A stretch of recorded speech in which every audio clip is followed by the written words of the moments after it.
Eh bien, bonsoir tout le monde. Bon, un début de semaine effectivement un peu précipité de mon côté. Première chose que je voulais dire, c'est que dimanche, juste après la GDA, il y a un joueur avec le pseudo Raph qui a toqué à la porte de la Horde. Je suis navré effectivement pour ce joueur, puisqu'en fait, nous avions prévu dimanche soir l'arrivée de trois autres personnes, nous amenant donc à arriver à 30 joueurs. Donc on a refusé effectivement l'accès à l'alliance de ce joueur-là. Je suis navré, hein. C'est comme ça, on s'est engagé, on a tenu notre engagement. Donc Raph, si tu nous écoutes, enfin si tu m'écoutes, si on a refusé, c'était pas contre toi, hein, c'était pas visé contre toi, c'est juste que on avait un engagement, donc on a suivi notre engagement. Voilà, déjà ça c'est fait. Deuxième chose que je voulais voir avec vous, donc les nouvelles voies du courage et des géants elles sont apparues hier. Et je pense que vous êtes nombreux à avoir effectivement regardé un petit peu les nouveaux petits cadeaux qu'on récupère au fur et à mesure. J'ai déjà l'impression que les emblèmes classiques, les bleus, il y en a un peu plus qu'avant, hein, parce que j'ai pas souvenir que c'était 60 et 120. Mais bon, ça, voilà, j'ai pas grand moyen de comparer, mais surtout un peu plus loin, oh, miracle, des emblèmes de maître qui arrivent. Voilà, donc là, il y a deux sorciers, pour ceux qui ne prennent pas le pass, plus 3 de plus pour ceux qui prendraient le pass, bon, ça fait 5. Comment dire? Avec 5 emblèmes hein, de maître, vous faites même pas un nœud, en fait, pour un héros 5 étoiles. Le pass, on le paye quand même 10 euros, 11 euros, hein, approximativement. Je sais plus exactement d'ailleurs. Je vous dis ça, mais je me souviens même plus exactement le prix. Hop, hop, hop. Voilà, 10 euros. Je sais pas, ils auraient peut-être pu au moins en mettre 10, quoi. Pour ceux qui prennent le pass, d'avoir un nœud de débloqué, je trouverais pas ça dégueu, hein. Surtout que de l'autre côté, ben voilà, hein, pour donc un petit peu plus du double du prix, hein, parce que c'est pas 20 euros, c'est 23. Vous avez quand même toujours trois emblèmes dorés qui se permettent quand même de faire un nœud gratuitement dans même du talent 21 à 25. Et puis vous avez quand même aussi les emblèmes de maître qui apparaissent. Et là, il y en a 20. Voilà, si vous prenez le pass, il y en a 20. Là, ça fait quand même 2 nœuds, plus les 3 jetons dorés. En fait, ça fait les 5 nœuds d'un coup pour un héros moine. Voilà. Si vous avez un héros moine que vous voulez emblèmer au talent 25, et ben avec l'offre du pass des géants, vous avez tout ce qu'il faut pour faire un héros 5 étoiles par mois. Voilà, mine de rien, c'est quand même pas mal du tout. Donc moi, ça me conforte dans l'idée que c'est fini, hein, je vais plus prendre de petites offres par-ci par-là pour des invocations, des jetons dorés, quoi que ce soit. Je vais plus prendre la VDC, hein, le pass de la voie du courage, mais ça sera le pass des géants, uniquement celui-là, une fois par mois, et puis ça sera tout. Bon, allez, après, c'était ce que je voulais surtout vous parler, c'était donc de 4 héros. Alors, parce que c'est vrai que hier, donc, on a vu l'événement saisonnier qui est apparu. Donc, on est sur la saison de la plage, hein, fête de la plage. Je sais plus comment ils appellent ça. C'est sur les événements qu'on voit le titre. La fête à la plage. Bon, alors, ils nous ont gâtés, entre guillemets, parce que mine de rien, nous avons tous les héros donc, de l'Empire des Sables, les anciens héros de l'Empire des Sables. Nous avons ceux que nous avions découverts l'année dernière sur la fête à la plage. Et nous en avons trois autres qui sont apparus. Bon, voilà, hein, c'était déjà pas un portail, moi, que j'affectionnais particulièrement l'an dernier. Je n'avais pas trouvé foufou les héros 5 étoiles. Il y avait Flip qui était intéressant. Après, Mortimer et Misty, bon, ça cassait pas non plus tout le jeu, hein. Et puis surtout, moi, je voulais économiser pour le Kalevala qui arrivait donc début août. Et donc là, j'imagine qu'il va arriver encore une fois début août. Bref, on va quand même faire le tour donc de ces trois héros. On va regarder leurs points forts, leurs petits trucs qui auraient été bien améliorés, ou ça aurait été sympa que ça fasse un petit peu plus. Et on va commencer par Mazoga. Mazoga, donc, qui a un joli pistolet à eau, on le voit là. Oh là là! Et des bombes à eau dans l'autre main qu'elle fait sauter dans sa main. Mazoga, donc vert, ranger, les mêmes passifs que précédemment, ça veut dire que là il y a des dégâts d'eau. Bon, c'est pas dégueu, hein, c'est quand même 127 points de dégâts chaque tour sur tout le monde, hein. Donc quand vous avez des CS qui sont rapides, ben, ça commence à faire pas mal. Et puis bien évidemment, la résistance à l'eau, ça semble logique. Le bonus de famille, il s'active dès le premier héros, avec moins 20% de dégâts infligés par tout ce qui est dot, hein, donc les dégâts de saignement, d'eau justement. Euh, bon, je sais pas ce qu'on pourrait imaginer, encore que non, il y a la résistance aux dégâts d'eau, donc on s'en fiche complètement, mais donc saignement, poison, brûlure, etc., etc. Donc c'est un passif qui est pas, enfin bonus de famille qui est pas dégueu, hein. Maintenant, encore faut-il aller chercher plusieurs héros de cette famille. Alors, Mazoga, son pouvoir d'éther, l'augmentation d'attaque, très classique. Puissance 2018, donc un petit peu, ouais, enfin une petite 30 et 40 points de moins par rapport aux héros qui sortent actuellement, excepté les deux héros qu'on a vus de la guerre des Trois Royaumes, et ceux du portail du bal costumé. 1065 d'attaque, donc ça c'est pas mal. 966 de défense, là on est un petit peu en dessous. Et 1790 de points de vie, c'est pas mal non plus. Super méga vaporisateur, bah ouais, c'est son fameux pistolet à eau hein, qu'on voit. Donc Mazoga va faire 280% de dégâts à la cible aux ennemis proches en rapide. Bon, pour un héros rapide, tape sur 3, 280. Qu'est-ce que j'ai moi qui tape sur 3 en rapide? Je vais avoir le limpin blanc, il fait 260, donc on n'est pas déconnant. June, c'est 260 aussi. Qui c'est qui tape sur 3 en 5 étoiles? Bah, j'ai pas grand chose en marque, hein, qui tape que sur 3. Bon, Sparklight, mais il est en moyen pour le coup. Là, on disait qu'on cherchait en rapide. Guan Yu, il tape sur 3, mais en moyen. El Nada, c'est 305 sur 3, rapide. Bon, on n'est pas. C'est pas top top, mais c'est pas non plus moche. Au niveau de la frappe, c'est pas. C'est tout à fait correct. Par rapport à mon deck, en tout cas, ça semble plutôt correct. La cible et les ennemis proches reçoivent moins 24% de défense pendant 3 tours. Bah ça fait pas beaucoup, hein. Des héros qui font des baisses de défense, et là en plus que c'est que sur 3, moins 24%,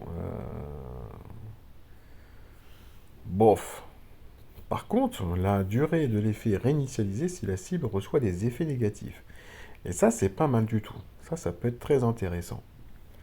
Parce que rebalancer un petit dot par un autre héros, dans les 3 tours, c'est tout à fait possible. Et donc, bah, vous pouvez enchaîner ensuite des tuiles de puzzle sur les héros ciblés. Et que à la fin, bah, ça commence à faire son effet. Donc j'aime bien le fait que ce soit réinitialisé. Et c'est réinitialisé si on lui envoie des dots.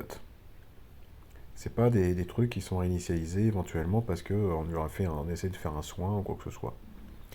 Bon, puis inflige des dégâts supplémentaires contre la glace. Ça, c'est encore faut-il qu'il y ait des héros glace en face. S'il n'y en a pas, ça fera pas grand-chose. Bon. Vous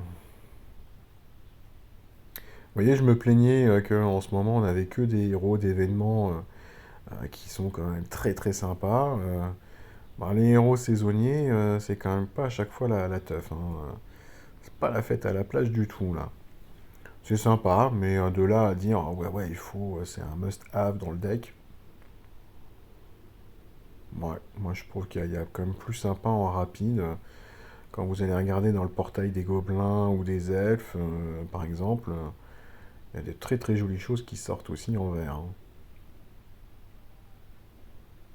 Je pense que même, ouais, l'elfe là, c'est Moonflower. euh, qui dit que si lui il active sa CS, et puis si les adversaires en face ils balancent leur CS, il fait les dégâts à tous, je préfère à la limite Moonflower que Mazoga, hein. Alors qu'est-ce qu'on va faire de Mazoga si on l'attrape? Ça peut faire un héros très sympa en attaque, aucun souci. Un héros titan, franchement, si vous avez aucun héros actuellement qui fait une baisse de défense générale en vert, bah pourquoi pas. Après, la baisse de défense, elle n'est pas extraordinaire, hein.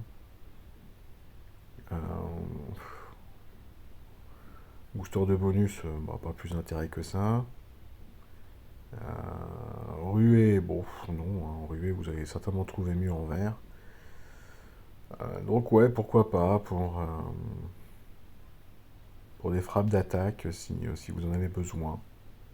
Dans une défense, je vois pas Mazoga s'insérer, hein. Non, je suis pas convaincu par Mazoga. On va aller regarder. Je dis pas qu'elle est nulle, hein, mais qu'elle est nulle, hein, mais il y a de là à chercher des héros avec les jetons dorés dans ce portail. Je ne pense pas que je le ferai. Zenukwa. Alors là, je sais pas ce qu'ils ont encore imaginé parce que euh, c'est un portail où les héros ils ont quand même de drôles de tronches, hein. Mazoga est toute verte, là donc il y a deux têtes. Là on a un requin, ici c'était un phoque ou je sais pas exactement. Ici la surfeur, là c'est la plongeuse. Lui, bref, ils ont des designs très particuliers, hein. Alors Zenokwa, héros sacré, magicien, les mêmes passifs bien évidemment. Son pouvoir d'éther, c'est la régénération. Bah ça sera pas déconnant parce que comme la CS elle est lente, ça lui permettra peut-être de tenir petit peu plus longtemps. Ça leur permettra. Je sais pas s'il faut dire l'heure ou est-ce qu'il y a deux têtes. 992 d'attaque, là on est un petit peu en dessous, 1001 aussi. Par contre au niveau des points de vie on est très bien. Bon, en même temps, comme c'est un héros lent, on veut qu'il puisse tenir un peu plus longtemps. Donc qu'il y ait plus de défense et plus de points de vie, moi je trouve ça pas déconnant. Maintenant, qu'est-ce que Zenukwa fait comme CS? Frappe de la crème glacée. Donc on va nous envoyer des cônes de glace dans la tronche. J'ose même pas imaginer ce que ça va donner effectivement dans le jeu si on utilise Zenukwa ou que Zenukwa déclenche en tous les cas. Qu'est-ce que ça va nous donner comme animation sur l'écran? Je suis curieux. Bon, bref, si on nous balance. Parce que en fait, je revois Penji à l'époque quand il est sorti, donc maintenant il y a quoi? Il y a 2 ans, 3 ans. Oui, il balance effectivement des poissons sur l'écran, hein, c'est rigolo, mais là, c'est que si on a un héros qui nous balance des cônes, ça va être quelque chose. Bon, allez, la frappe de la crème glacée, excusez-moi. Donc, Manalan. Manalan, ça commence très mal, inflige 275% de dégâts à la cible aux ennemis proches. Donc, il tape. Elle tape sur 3 avec 275 en lent, ça fait franchement faiblard. Bon, après, il y a quand même un truc qui est un peu particulier, c'est que la cible et les ennemis proches, donc toujours les 3 héros touchés, vont subir 225 points de dégâts pour chaque effet négatif reçu pendant 4 tours. Donc là, ça peut être un petit peu drôle d'imaginer donc d'avoir Zenukwa dans une team et l'associer avec des héros qui balancent des dégâts de poison, des dégâts de glace, des brûlures, des saignements, etc. Parce que non seulement Zenukwa va balancer ce passif là de dégâts d'eau, donc il y a quand même déjà 225, 250, 238 là, comme c'est proportionnel à la stat d'attaque. 238 points de dégâts à tous. Donc les 3 héros ciblés vont prendre 275% de dégâts sur la tronche, tous les 3. Ils vont se prendre en plus donc les 240 points de dégâts d'eau. Et si vous avez des héros qui passent derrière et qui balancent des saignements, des brûlures et compagnie, bah non seulement ils vont prendre les points de dot, enfin les dégâts de dot pendant X tours, mais en plus ils vont prendre 225 points de dégâts en supplément à chaque fois qu'ils vont subir un effet négatif. je trouve ça, là pour le coup ça peut commencer à imaginer des combos. Maintenant, c'est quand même très très conditionné, hein. Soyons honnêtes, moi je pars pas dans une team en me disant, enfin, dans la composition que je vais créer, ah oui, tiens, donc toi tu vas foutre du poison, toi tu vas foutre des brûlures, toi tu vas foutre des saignements, toi tu vas foutre de la glace, des gados et compagnie. Je pense pas à ça, moi, quand je compose ma team en attaque. Je pense plutôt à la combinaison, au fait que les CS vont se déclencher en même temps, que ça va me permettre de faire une baisse de défense élémentaire, puis après des dégâts, ou des trucs comme ça. Ou une hausse d'attaque, j'en sais rien. Mais je pars pas du principe que je vais foutre des dots à tout le monde. Mais il y a moyen de créer des trucs rigolos derrière. En plus, comme Zenukwa est mana lent, ben, il y a des chances qu'elle déclenche après tout le monde. Donc il faudrait, à ce moment-là, ça veut dire qu'il faut garder tous les autres héros qui foutent tous ces dots pour les déclencher après Zenokwa. Bah écoutez, ça peut se tenter, hein. Si quelqu'un là a envie de tenter de faire des raids avec Zenokwa et puis avec plein de héros qui foutent des dots, et donc de réussir à déclencher Zenokwa, donc à trouver les tuiles jaunes, et puis de trouver également toutes les tuiles des autres couleurs des héros qui vont foutre les dots, et ensuite donc déclencher Zenokwa, et de déclencher ensuite euh, tous les autres héros, bah, est-ce que le raid n'est pas perdu avant en fait? Ah, bonne question. Parce qu'il va quand même falloir déjà trouver effectivement toutes les tuiles jaunes. Alors en ruée, bah oui, oui, effectivement, ça va être beaucoup plus rapide donc de trouver les tuiles jaunes, enfin, en tout cas de charger la 16 aux ou quoi, mais en face aussi, hein, ils vont déclencher plus vite. Je sais pas, franchement. Il y a moyen de s'amuser, je pense, dans des événements, une tour, etc., de vouloir comboter un petit peu tout ça. Maintenant, dans un raid ou dans une GDA ou un tournoi, je suis pas convaincu, hein. Je suis pas convaincu.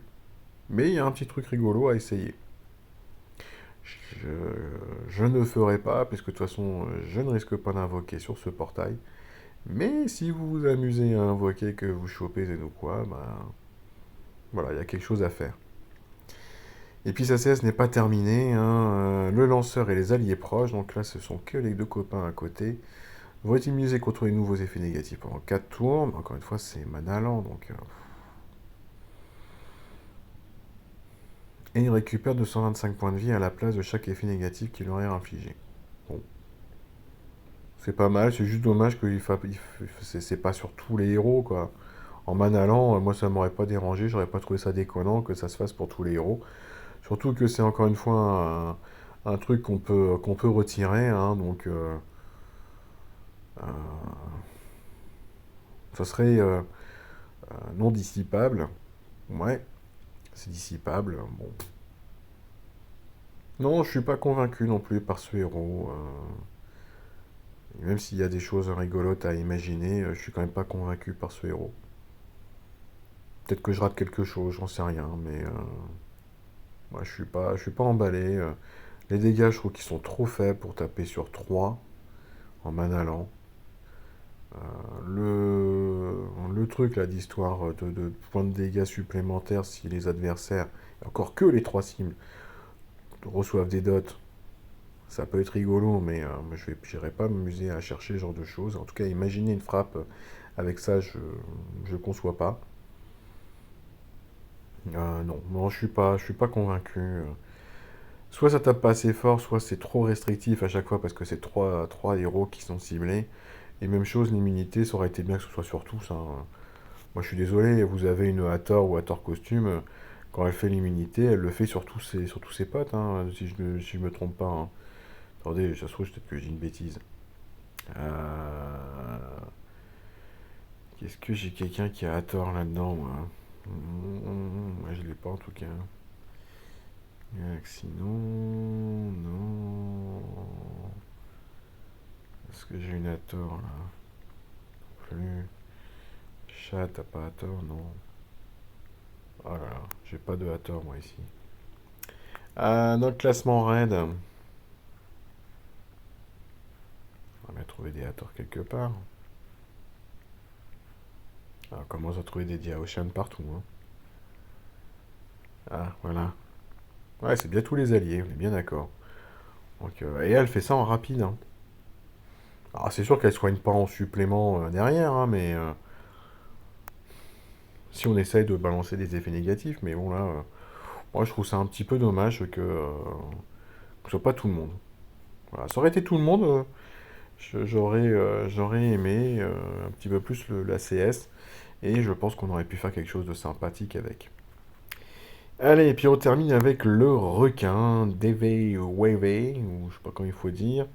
Lui, il est combattant, c'est un héros bleu. Son pouvoir d'éther, l'augmentation de défense. Bah oui, ça va plutôt bien avec sa CS d'ailleurs. Les mêmes passifs bien évidemment. Donc ses stats 999 d'attaque, 978 de défense, 1917 de points de vie. Donc encore une fois, au niveau des points de vie, on est bien. Euh, L'attaque, bon, on va voir que c'est pas forcément son truc parce que c'est pas un héros qui va attaquer. Ça aurait été bien qu'il y ait un peu moins d'attaque et un peu plus de défense. Donc lui, le requin, il fait eau nourricière. Il est mana moyen. Alors, la santé de tous les alliés est boostée de 500 sur 4 tours. Donc ça fait 125 points de vie par tour. C'est pas monstrueux. Mais, ce qui est sympa, c'est que la durée de l'effet est réinitialisée si le propriétaire de l'effet subit des dégâts directs d'une CS. Donc ça peut tourner un petit peu en boucle. Maintenant, c'est un bonus dissipable. Voilà, je me balade avec mon petit Kirill, ou mon Melander costume, ou mon Malixio costume, ou Marjana costume, ben, pouf, parti. Et il n'y a plus de soins, et il n'y a plus de overheal. Tous les alliés reçoivent plus 30% de défense pour 4 tours. Bon, ça c'est chouette, surtout en mana moyen, c'est pas mal du tout. Mais encore une fois, c'est dissipable. Donc je me balade toujours avec mon petit héros que j'ai cité juste avant, et je dégage donc les deux premiers effets de sa CS. Et enfin, tous les alliés reçoivent plus de 20% de génération de mana pour 4 tours, ça c'est très bon. Mais encore une fois, c'est dissipable. Donc au final, DVWV, c'est un héros qu'on peut imaginer comme un héros un peu support, qui va permettre donc de soigner vos héros, qui va augmenter vos défenses, qui va permettre de déclencher les autres héros plus rapidement. Donc tout ça, c'est très très sympathique. Mais attention, si, si vos héros sont susceptibles de prendre des briques, ils vont perdre effectivement tous les bonus assez facilement. Et puis maintenant, des héros qui retirent les bonus de tout le monde en face, on en rencontre de plus en plus, hein. Hmm. Parce que, vous voyez, je sais pas, moi, vous prenez un chapelier fou, bah, il va tout retirer, hein. Ouais, il va tout voler, et puis, hop là, c'est tous mes copains, moi, qui vont les récupérer. Donc là, clairement, je devrais rencontrer ce petit requin. Bah, moi, c'est clair et net, je pars avec mon chapelier fou, et puis je vais me faire plaisir, hein. Je vais piquer tout ça. Waouh! Waouh! Et en plus, si je dis pas de bêtises, hein, Chapelier commence par d'abord taper, hein. Ouais, il tape d'abord. Donc en plus, ce qui est le plus rigolo, ah, excusez-moi, hop là, le plus rigolo, c'est que comme le DVWV là, et donc tous les héros qui vont avoir ce premier effet de la CS vont prendre des dégâts, bah, la durée du soin de 500 sur 4 tours va être réinitialisée, et puis derrière, Chapelier Fou, il va tout voler. Allez, au revoir, ça va être rapide, hein. Donc, ouais, c'est un héros support qui peut être sympa, mais bah, je suis navré, mais si les effets n'étaient pas dissipables, il aurait été très bon. Mais là, c'est dissipable, donc le soin, je peux le dégager hyper vite. Euh, l'augmentation de défense et la génération de mana aussi. Bon, moi, je le mets pas dans une défense en tout cas. Je le mets pas dans une défense, ce héros-là. Pourquoi pas dans une frappe d'attaque? Parce que si vous savez qu'en face, il n'y a pas de héros qui vont pour tirer vos bonus, bah, vous allez pouvoir au moins en profiter. Mais moi, je ne le mets pas dans une défense, hein. Si je devais attraper le requin, je ne le mets pas dans une défense parce qu'il y a trop de possibilités de tout perdre. Euh, L'attaquant, il va se faire plaisir, hein. Et comme il fait pas de dégâts, etc., il va pas faire peur très très longtemps. Maintenant, il a de belles stats quand même. Bref, en tout cas, moi je suis pas convaincu du tout par ces trois héros, hein, vous l'aurez compris. Je n'irai pas faire d'invocation, puisqu'en plus, je crains le pire, hein, ces genres de trucs. Voilà, l'Empire des Sables, bon, 0,2%, il y a quand même très peu de chances de choper une Rana ou chez Yunnan ou Rock. D'ailleurs, Footloose, petite pensée à toi parce que j'avais pas vu les probas en fait de tirer un héros de l'Empire des Sables. Tu as chopé Rock Costume, hein, 0,2% divisé par 3, ça faisait pas grand chose pour pouvoir choper Rock Costume. Sur les héros de la fête à la plage qui sont pas à la une, 0,1%. Alors ce sont tous les anciens, ceux de l'an dernier. Bon, et les héros légendaires à la une, les petits nouveaux 1,3. Non, bah j'irai pas chercher, hein. Ils me transcendent pas, donc vous voyez autant sur l'invocation lunaire, bah, j'ai eu de la chance, j'ai eu quelque chose, et puis j'avais très envie effectivement d'avoir un nouveau héros dans ce portail, et puis je suis tombé sur exactement celui que je voulais. Celui de la saison des amours, bah, j'ai chopé Eros, Eros qu'elle s'appelle, la violette, en rapide ou très rapide, là. Ouais, c'est Eros, très rapide.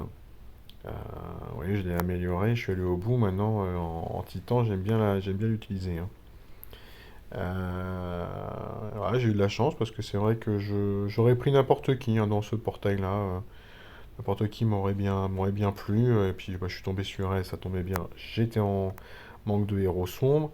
Et puis à Pâques, bah, j'ai eu de la chance. Le seul héros qui m'intéressait beaucoup, c'était Miseta et je l'ai chopé aussi. Mais là, il n'y en a aucun qui m'intéresse, donc je vais pas aller chercher.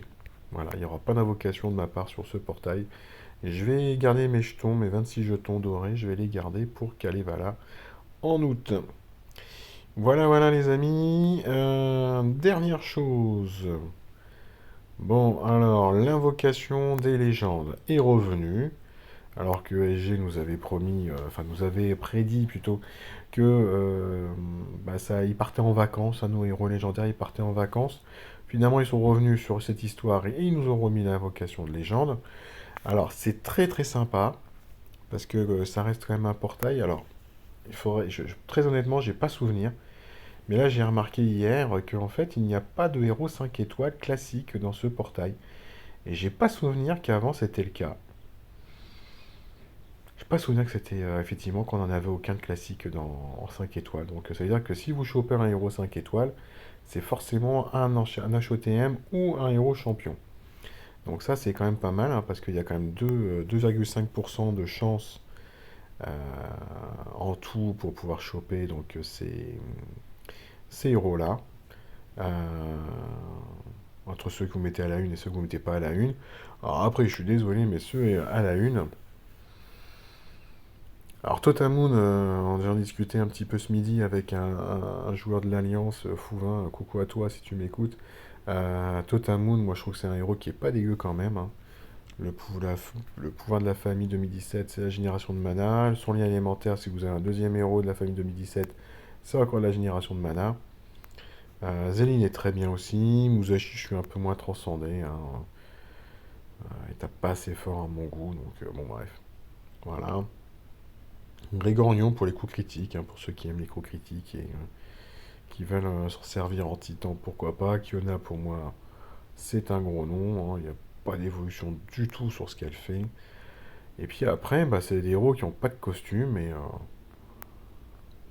quand je vois, quand je vois que je pourrais mettre ça, si j'ai envie, je pourrais mettre Royben à la une. Oh là là, oh, le choc au cœur si je devais choper un Royben, hein. Je deviendrais fou, il date de 2018 lui, non? C'est pas ça? 2020, j'exagère, excusez-moi. C'était un mois de décembre, ça je m'en souviens très bien. Donc non, non, non, non, non, moi je veux pas chercher. Dans les héros à mettre à la une, vous voyez, hein, j'ai mis les trois champions qu'on nous propose. Alors Lazara, on n'a pas le choix, hein, on n'a pas le droit de le bouger. Mais j'ai mis Ramona et Nogu. Je vais faire la taverne. Je sais pas si je vais m'amuser à faire des invocations, parce que comme vous le savez, je suis déjà quasiment à 100 sur le Fated Summon, et puis il n'y a pas grand-chose qui m'intéresse d'autre, hein. J'ai déjà Alberich, j'ai Totamoon, Musashi et Ares ne m'intéressent pas plus que ça. Kestrel, je l'ai. Damelock, non. Arthur, je l'ai déjà. Guenia, je l'ai déjà. Père Noël, sans son costume, aucun intérêt. Mernor, je l'ai déjà. Maître Lepus, sans son costume, il a à sa stat de défense, regardez, 690. Ouais, j'ai pris Victor quand même. Alors Victor, pourquoi je l'ai pris d'ailleurs? Je sais pas si je vous en ai parlé. Je l'ai pris tout simplement parce que bah, il peut voler les soins de la cible pendant 5 tours. Et je me suis dit que ça pouvait être drôle si je pouvais tomber euh, contre des héros qui font du soin au tour par tour ou quoi que ce soit, avec des gros soins. Et bah tiens, ça peut être sympa de faire un petit compte peut-être avec ça. On verra bien. Voilà les amis, je suis navré, mais je fais une pause sur le tournoi, sur les vidéos du tournoi cette semaine. Voilà, j'ai quelques petits soucis personnels, donc je vais régler en priorité.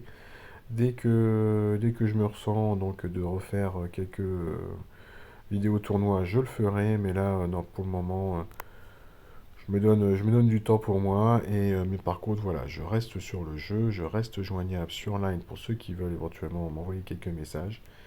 Il n'y a pas de souci, et puis ben, on se retrouve donc très bientôt pour de nouvelles analyses sur le jeu. Allez, bonne soirée à vous tous. Ciao, ciao.